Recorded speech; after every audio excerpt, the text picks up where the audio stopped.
the old way of thinking and doing is people always, when you come up with something and you feel negative, they just say, oh, just get over yourself. You know, that is the type of response that you will get in most instances. New way of thinking is for you to think, okay, so how do I get over myself when I'm in a complete funk? What do I do to get over my funk that I'm in? And so there are some things that we will talk within the context. Not going to spend too much time on yourself. I think there's a lot of information in the workbook that can take you through that. But I think take yourself through the workbook, and then we'll have some fun just understanding others, because that always helps. So who are the ones that we're going to understand? We're going to understand a bit more about the whiners. We're going to understand a bit more about the blamers. We're going to understand a bit more about the complainers and a bit more about the defenders. And if we understand them and we understand how we're going to react, we'll have a lot more confidence when we go into situations that we're dreading, or we are approached by people of any of these ilk. We'll know how to deal with it, and as a result, we'll feel a lot better. So let's just have a look at the context around which we're talking today. Every person has a narrative. They have their own personal narrative that's going on in their head about who they are and how they behave towards things. And I think it's important that people understand that their narrative is not fixed. New studies show that our brains are actually malleable, and it's called neuroplasticity. The more we say certain things to our brains, the more they believe it, and the more we change the way in which we react based on that. So, you know, you often say to children, they're naughty, they're bad. Be careful, because they will eventually believe they're naughty, they're bad, and that will be their claim to fame. So, you know, I think one should always investigate your own narrative and what's going on in your own narrative and how that is affecting your thinking, because that narrative in your head is quite important as to how you see the rest of the world and how you deal with negativity. So here's an example. If your perception about someone is that they're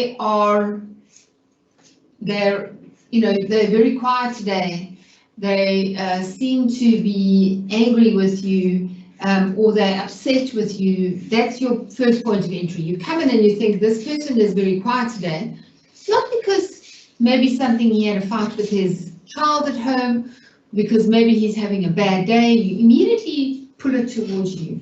You think he's angry with me, that's why he's quiet and he doesn't want to speak to you. It might have absolutely nothing to do with you. Then you have something called self-talk that's going on in your head. And the self-talk says, you've never really been sure about this colleague.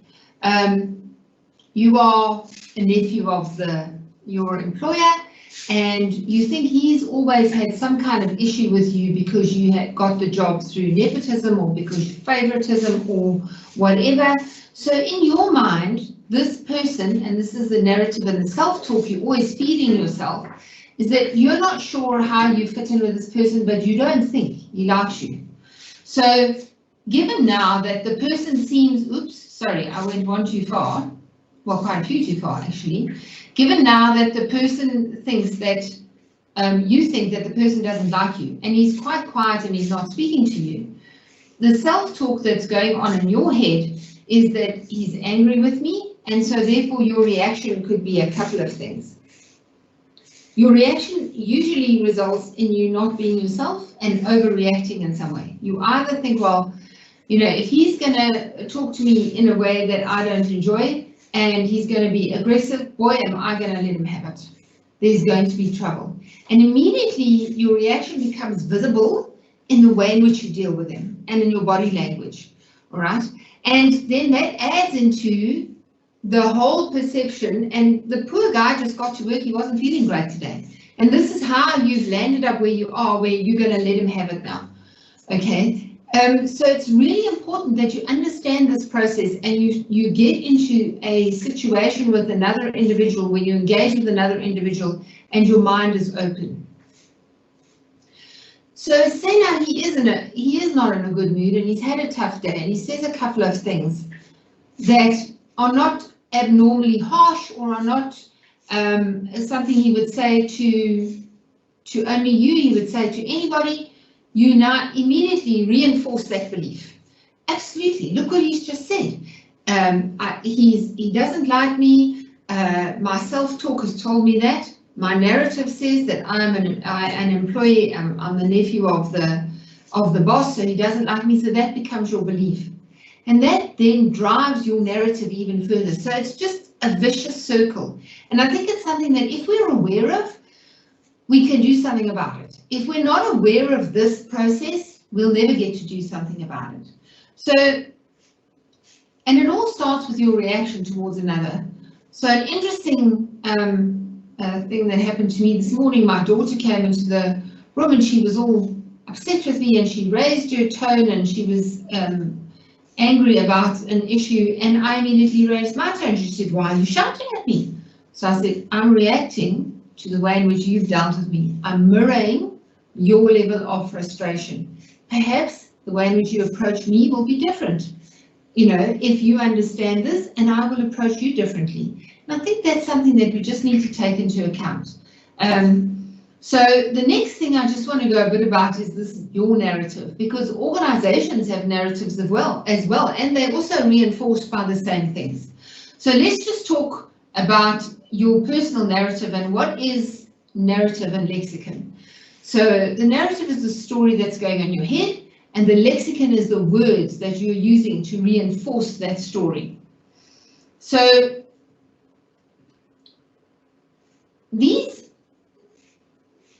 let's just explain a bit about narrative theory. When we tell each other stories, we have certain fixed points. So if I wanted to explain to somebody to go and have a look at the night star, or a nice star in the sky, well, which one am I talking about? That's like a bit difficult. So we label things, and that labeling is our lexicon. So we say, go and have a look at the southern sky. And okay, so now you know you've got to have a look at the southern sky.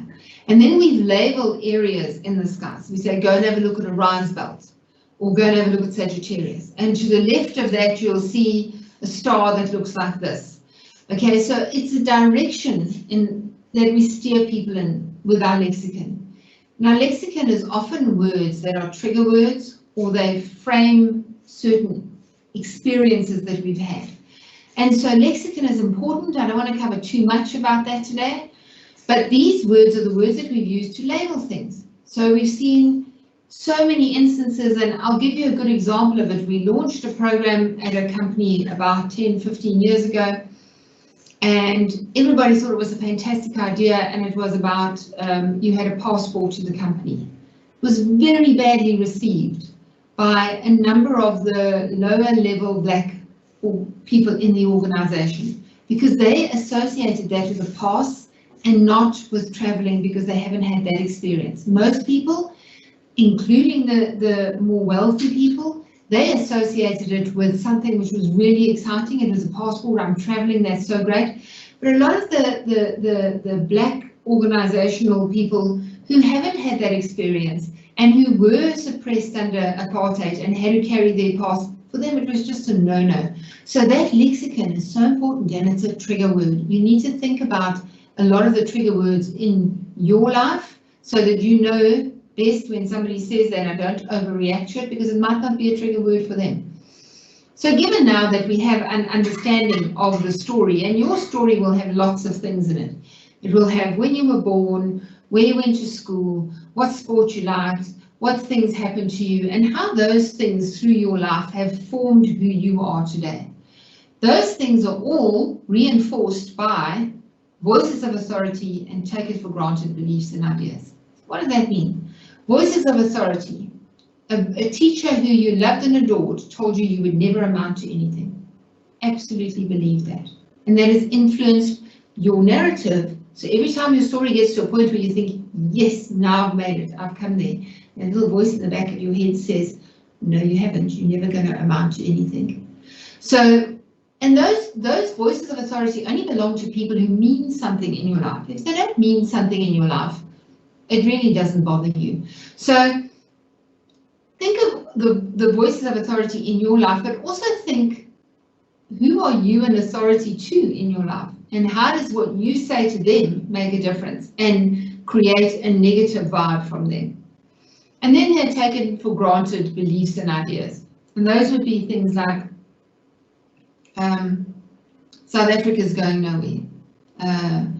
Our government is so corrupt. Children should be seen and not heard. And this is what we call the macro environment, or the water we're swimming in. Assuming we're fish, these are all the things that we're swimming in. Okay, we're swimming in these things all the time. We've got our own narrative and our own lexicon, and there's a whole lot of things going on. So it's really difficult to navigate this. The greater the understanding you have of it, the more able you are to understand it. A lot of these narratives go one of two ways. They either take you towards scarcity. In other words, I'm really not good at anything. I'm not going to pass this year. And if I don't pass, then I will never get into varsity. If I don't get into varsity, I'm going to be on the side of the street begging for money. And it just dwindles down and down and down. And it hurts you, doesn't help you. Or you have voices of authority that take you towards abundance. I achieved this one thing and I did really well. Now that should give me the understanding and the confidence to tackle the next thing. And then that takes you to the next thing and you think, well, geez, look how clever I am and what I achieved there. Now I'm sure I can tackle this and I'll achieve this as well. And that takes you towards abundance and you spiral up. So you either spiral down or you spiral up based on the narrative that's going on in your head. So understanding this now, you can see how those perceptions we have, the self-talk we have, how we react to it, all hang together around the central theme of your narrative. All right, so now let's go into a little bit more about what you're trying to achieve when you have conversations with others and what you're trying to do when you become more self-aware. So self-awareness is really about understanding your own reaction. So people often talk about you can't change what's going to happen to you, but you can change how you're going to react to it. And I think that's important. If you understand yourself a whole lot better, you understand your own narrative, you understand all these trigger words that you have, you'll understand how you're going to react to things. And as a result, you'll be able to manage yourself better and you'll be able to manage the way in which you deal with certain instances a lot better. So let's have a look at the first thing. You're in a situation and first thing you have to look at, and look, these things are not impossible. They happen in a split second. And most of us deal with them well. It's the frontal part of our brain, which is called the executive part of our brain, which manages this, and it works in milliseconds. So don't think, oh, I'll never think of all these things. Of course you will. So the situation you're in, what is going on inside your head? Where do I find myself? You go into a meeting and I'm not sure where I stand with this person. I'm not happy today myself, etc., etc. So you have an understanding of what's going on inside your head, and those are your own perceptions, your narrative, etc. How are you yourself how are you and how are you explaining the situation to yourself? So I'm not in a good space, and I look at this situation and I explain it to myself in the following light. This person is angry with me. Okay, when did I check that? Did I check that? Did I ask him? You don't seem yourself today. Do you want to talk about it, or should we continue with the meeting? Would you rather cancel it? You don't do that, so you just keep that assumption. So how do you explain the situation to yourself, and what is known? What are the facts that you are aware of right now? So another little tip, find a book by Katie Byron. It's called Loving What Is, and she explains the situation so beautifully about relationships in marriage and relationships with children and with in-laws. And it's really about get the facts, trust the facts, and operate around the facts and not around your own emotions, because boy oh boy can they betray you sometimes. So it's really understanding what's going on in your head when a situation arises, especially a negative situation. The next thing is to confront your own feelings. So you've now understood the situation, you react to it, and you feel what? What do you feel? Do you feel angry? Do you feel frustrated? Do you feel disappointed, ignored, overwhelmed, aggressive? There are so many feelings. Try to unravel what you're feeling before you actually react. Because it depends on what your own feeling is, you will react to that feeling. And what is that? You'll either avoid, and you might miss out on something good. You'll scream and shout, and somebody will think, okay, I don't ever want to see that person again. Or it might even result in violence. So I think these three things: understand your situation from a logical point of view, confront your feelings, make sure you understand them. Disappointment and anger are very, very close. And then how do you react? And lastly, but not least, is what are you going to get out of this? Did you get the outcome you wanted? So you might go into a meeting thinking, I would like to, or you might have a conversation with a person, I would like to. Did you get the outcome you wanted? Because if you didn't, your self-esteem will be damaged. If you did, your self-esteem will improve. And there's a good saying that, again, I do manage to find people that just resonate with me, and they have such wonderful sayings. And this is my clinical psychologist, and her name's Brenda Lazarson, and she always talks about, you know what your best self is, you know how you want people to perceive you, you know how you would like people to think about you. Was that aligned to your best self? And if it wasn't, that's not the end of the world. Recover. Try next time to be better. Okay, so what is your best self? Define your best self. How would you like people to see you? Most parents have this. They would like their kids to see them in a certain way. And sometimes you let yourself down so badly because children drive you absolutely insane. And then after that you think, oh, but I think it's never to give up. It's to say my best self is in there. I'm going to find it and I'm going to hone in on it, and eventually I'll get it right every single time with coconut. So that gives you some context about what we're talking about negative attitudes, your own attitudes towards negativity, and how you deal with that around the self-awareness side. Now, this is the part where we're going to have some fun, and we're going to look at others. They're always fun to look at. It's like sitting in the shopping center. You might be scurrying around doing your shopping in your PJs. Well, not quite. But it's always interesting to sit and watch the others walk past. So this is the same thing that we're going to do now. So let's just have a look. I'm just going to get you our people, our whiners, blamers, complainers, and defenders. And the first one that we're going to go into is the whiner.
Some of you might recognize him, some of you may not.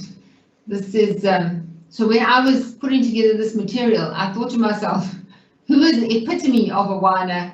And it just had to be Nigel Farage. They're chronically pessimistic. They take everything personally. They're full of hopelessness and despair, and they're helpless and gloomy. So their words are always their sentence construction, their narrative that's going on in their head, and their lexicon is things will never change. Nobody cares about me or us. Everyone takes advantage of me or us if they're trying to gather people to come their way. And this isn't fair, but we all know that life is not fair. So how do you deal with those people? I think to a large extent you have to, you know, in all of these situations, you have to acknowledge that they are in their own bubble, they may not have sorted themselves out, and how invested are you in trying to help them change at the expense of yourself. So if it's somebody that you're very close to, you might actually say to them, you know, you're being a real whiner now, this is what this means, maybe not. But if not, and in most work situations that's not the case, the thing that they're trying to do, the motivation for them doing this, is they want sympathy. They're trying to drag you in, and then they want you to take over the problem and for you to manage it and to be the person who holds the purse strings, or not the purse strings, the strings of their situation and manages it, and they will sit back. Okay? So you often have to say to yourself, okay, how do I deal with it? Indicate concern. So what were some of the things that you're saying? Must be difficult for you in the situation you're in. How are you handling this situation? Are you coming to grips with it? And then good at saying, you need to get good at saying, that's too bad, and it's such a pity, but then learn to walk away. So for them, it's too bad, it's such a pity, I understand you, walk away. That's the way in which you handle with wine. You handle negative conversations with whiners. So let's go to the complainers. I guess you're all wanting to know who the complainer is. I just love this picture because that's exactly how I feel when I bump into a complainer. So what is a complainer always on about? They're constantly downtrodden. They find fault with everybody and everything except themselves. They criticize every new idea and strategy, and they engage in negative comparisons. So what would their lexicon and their narrative be? It's just one thing after another. I can't cope, it will never end. I'm paralyzed, I can't move because of all of these things. Nobody here really knows what's going on. It's all, you know, nobody is in control of anything. It's all just a mess. I can't do this. That will never work. We've tried that before. I don't know how many business meetings I've sat in where we've decided to do an initiative and people will say that won't work. We tried that before in the year 1920 and it didn't work then. You know, the fact that everything's changed then, well, that's by the by. And then the favorite old one, at my old jobs, they never. Okay, so this is a complainer. So what is their motivation? Their motivation is they want to get attention, and they want you to manage their expectations from the point of view of saying, well, you know, did you think about what your expectation was? Has this met your expectation? And go through the checklist of has it or hasn't it, and make them feel better about their situation. Again, how much time do you want to invest in that? Because that's what it all comes down to at the end of the day. So what do you have to do here? You have to get good at saying, you know what, I'm sure you'll sort this out. I have every confidence that you've got this, okay? And again, same remedy, walk away. You've got this, you'll manage it. You've managed it before, you've been there before. So same remedy, walk away. Then we've got the next lot, which are also an interesting bunch, and I've done it again. Sorry, folks, I'll find myself on a roll today, being butterfingers. Then we've got the complainers, and we've done the complainers. I think I missed out one earlier, actually, but it's not necessary to go in a certain order. We've got the blamers, And they're also an interesting bunch, and we gave that a bit away. I mean, I'm sure you all understand who this person is.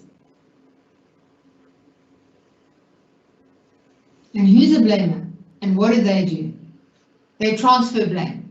Look at the mess you've gotten us into. They blame others for outcomes. I'd better do it myself if I want it done properly. So they want to take ownership of everything. They won't accept responsibility. I'm not taking this lying down. It's not my problem. I'm going to go and find the person who's involved and I'm going to tell them to sort it out. And they always feel the need to get even. I won't forget this. And I think that's also a scary thing. So what is their motivation? Their motivation is just to avoid responsibility. You know, it was his fault or her fault. They just want to avoid responsibility in all cases. Try and understand what they're upset about.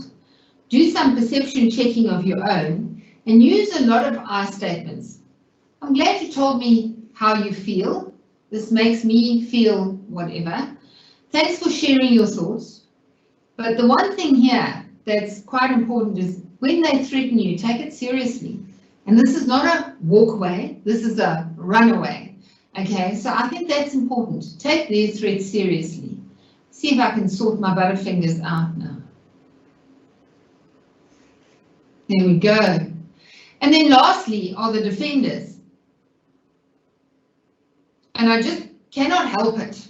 But this man is a perfect example of everything that one shouldn't do in a negative environment, or what negative is about. So I just want to show you this quick clip.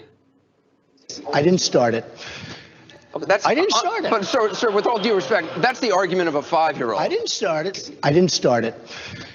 Okay, I didn't start it. But sir, with all due respect, that's the argument of a 5-year-old. I didn't start it. So have you ever heard of that? I didn't start it, you know.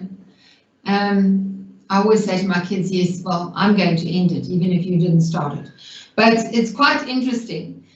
But here, what are they trying to achieve? What is their motivation? Their motivation is, the devil made me do it. Their motivation is self-preservation at all costs. Okay, and the things they say are, it wasn't my fault, as you've heard. They perceive many situations as threatening. Nobody ever tells me anything. I'm always the last to know. I'm the most important, but I'm the last to know. And therefore, I can't take responsibility for this because I was the last to know. Subtle spreads negativity. That doesn't make sense. Oh, subtly they spread negativity. Okay, that's not my job. So they try to sort of like say, I can't take responsibility, but this is not my job. And they don't always do that in a direct way. They do that in a subtle way. They fear exposure of personal shortcomings. I have to do everything myself. However, in a lot of instances, when they do it themselves, it still fails, and then they'll find someone to blame no matter what the situation. So what do you do in a situation with that? You know, so there you need to stick to behaviors, and you need to do a similar thing where you say, you know, I've always admired what you do in this circumstance, because that's what they want to hear, you know, and also you build on the fact that they are responsible by saying, you know, you achieved this and you got this right. And again here, I think you must always be careful because there will be backlash and there will be malice if something doesn't work. So the key here is to run away, but run away backwards so that you don't turn your back, because you could be in trouble if you did turn your back. So that's a bit about the others. Have a look at those. And I think the scary thing here is I often look at these and I think, am I one of those? Am I a complainer? Am I a defender? So I think you need to just also be aware from a self-awareness point of view. Are you sometimes some of these? And if you are, catch yourself doing it and reverse. And that's key, okay? Try to always get to the fact. What is the fact? How do I need to deal with this? How am I going to come out of it being my best self and making sure that the outcome of this conversation, of this negative situation, is not entirely negative. There's some positivity in it. When the curtain goes up and the conversation starts and everything happens, if we can understand ourselves and understand how we're going to deal with situations, and we know how to deal with certain negative issues, it'll be smooth sailing and we'll have a fair amount of personal confidence.